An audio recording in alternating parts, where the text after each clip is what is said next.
boast that the late Nwosu was the former National Electoral Commission Chairman, NEC, from 1989 to 1999. Notes further that Professor Nwosu supervised the 1993 presidential elections.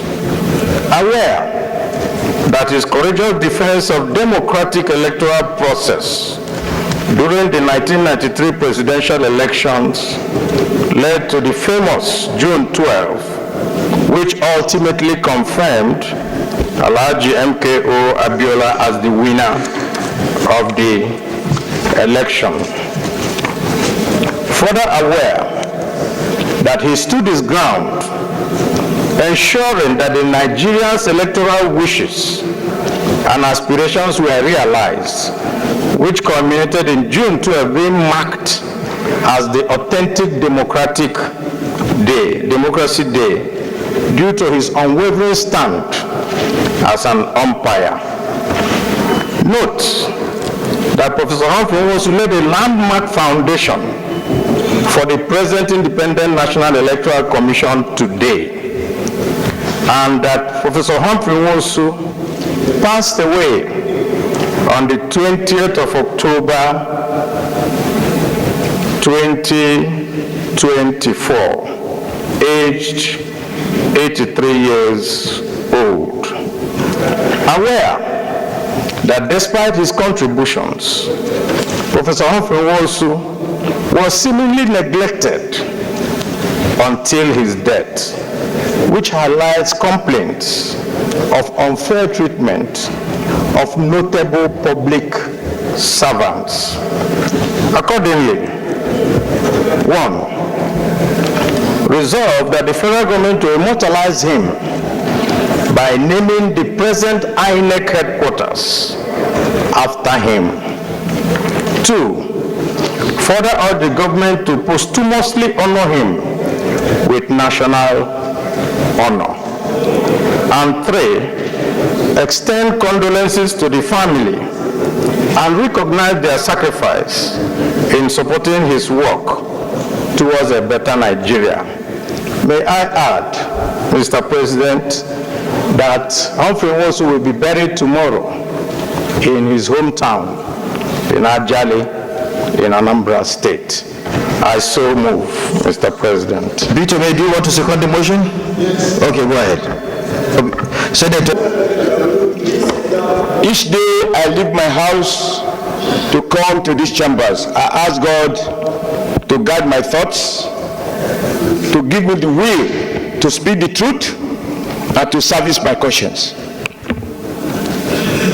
I have listened and I've read through this 2-page motion, moved by a man I respect and I will always respect. But when it comes to facts, the written word, it will go into history. I want to be on record as saying the following. Paragraph 3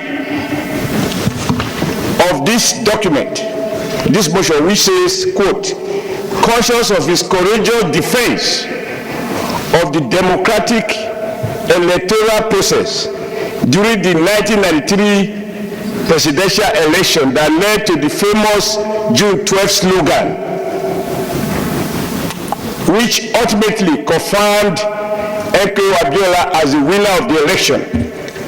This is manipulating and wrestling with the truth.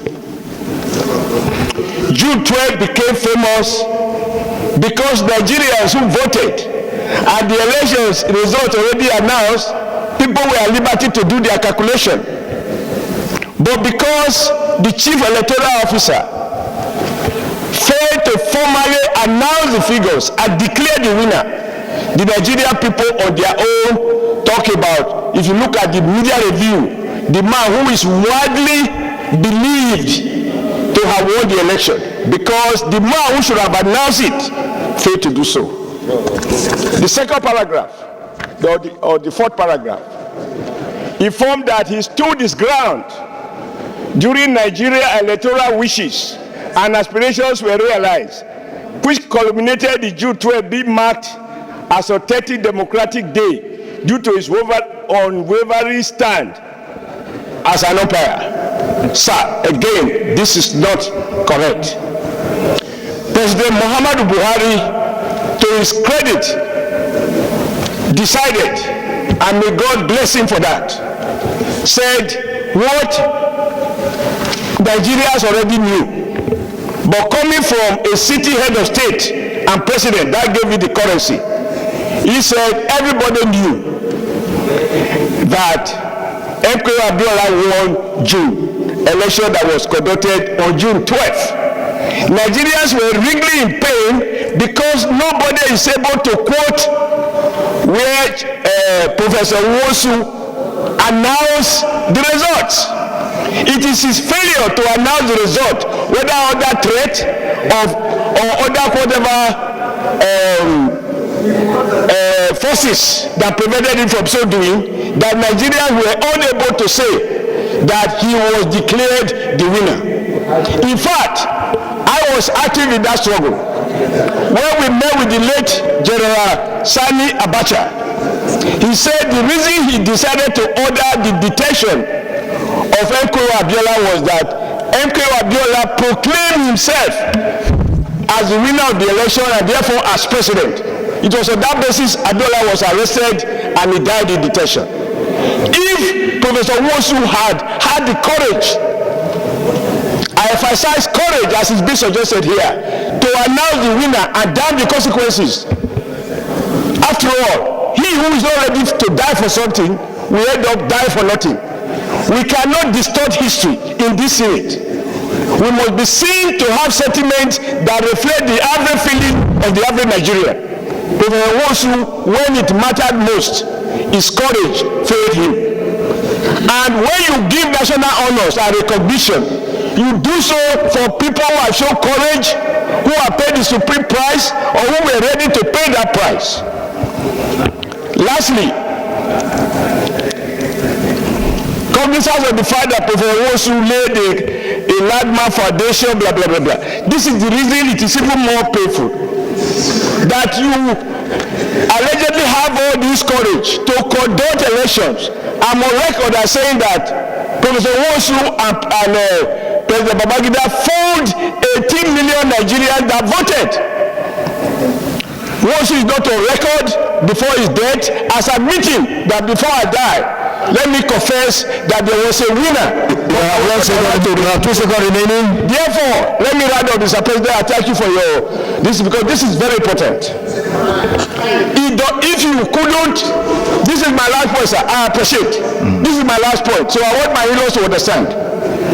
If he was afraid of the gun, because we are under dictatorship, some people might say, well, but there were Nigerians who were protesting under the gun without minding the consequences. After the end of Babangida's tenure, the death of Abiola, the birth of the new democracy that produced President Bola Ahmed Tinubu, Obasanjo. Since then, I would have expected Nwosu to say, either on his birthday or on any special occasion, now that we are back to democracy, there is freedom of speech, even the freedom to lie. I would have expected Nwosu to be able to say, I could not declare these numbers. Now on my record, Abiola won this election. He died without confession. He died without confession. Cannot be rewarded. Thank you, Senator Osita. Cannot be rewarded. Senator Osita, you have the floor.